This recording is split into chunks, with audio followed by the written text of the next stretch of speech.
Imagine stealing someone else's wife, trying to sleep with her, and on that same night, the Lord sent an angel from heaven to beat you up.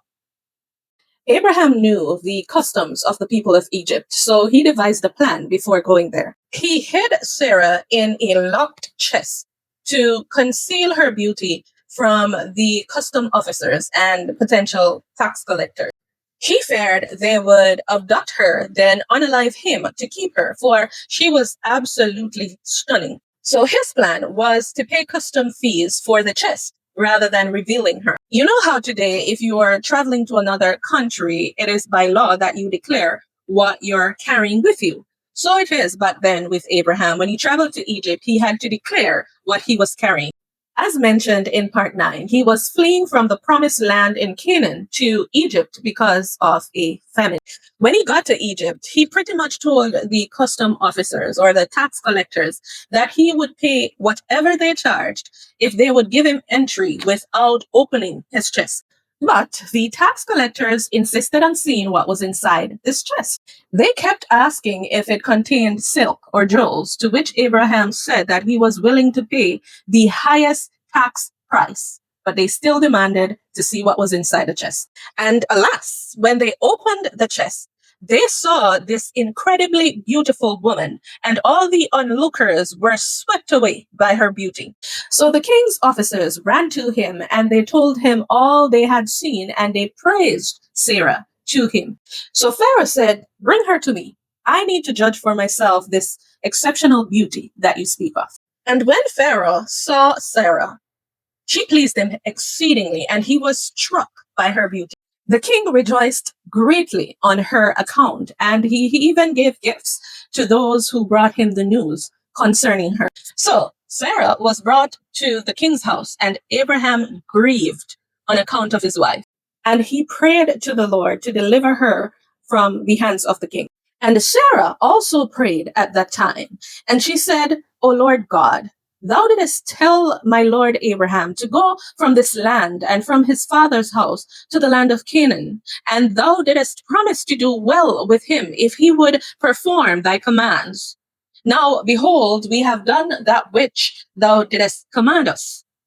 And we left our land and our families, and we went to a strange land and to a people who we have not known before. And we came to this land to avoid the famine, and this evil accident has befallen me. Now, therefore, O Lord, God, deliver us and save us from the hand of this oppressor, and do well with me for the sake of thy mercy." That night, Yahuwah sat up straight on his throne, called one of his angels, and said, "Go down there and deliver Sarah from the hands of the king." That night, the king came and sat before Sarah, like he wanted to go in unto her. And the angel of the Lord stood over them. Now the king did not see the angel, but Sarah did. And the angel said unto her, "Do not fear, for the Lord has heard thy prayer." So the king said to Sarah, "That man you came with, who is he to you?" And Sarah said, "My brother." And the king said, "It is incumbent upon us to make him great, to elevate him, and to do unto him all the good that thou shalt command us." He also sent cattle and men servants and maid servants. The king brought Abraham to his palace and exalted him greatly that night. Also on that night, the king reached out his hand to touch Sarah, and the angel of the Lord smote him heavily, and he was so afraid and refrained from touching her. The angel beat up the king all night long. He busted his heads. You hear me? And the angel also smote all of the servants of the king and his entire household on account of Sarah. And there was great lamentation that night amongst the people of Pharaoh's house. The book of Joshua said, "Every womb was closed and all their issues, and the hand of the Lord was upon them on account of Sarah, wife of Abraham, whom Abimelech had taken." And Pharaoh, seeing all the evil that had befallen him, said, "It must be because of this woman why this thing is happening to us." So he removed himself from her, and he spoke to her kindly.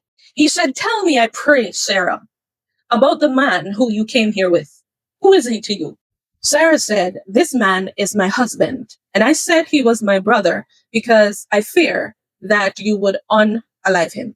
And the king stepped away from Pharaoh, and all the plagues ceased in his household. And in the morning, the king called for Abraham, and he said, "Why did you do this to me? Why did you say she was your sister and cause this evil to befall me?" He said, "Take her and go from our land, lest we die on her account." And Pharaoh took more cattle, more men servants, more maid servants, more silver, more gold, and he gave them to Abraham and returned him to his wife, Sarah. Leave me a comment down below if you want part 11 fast.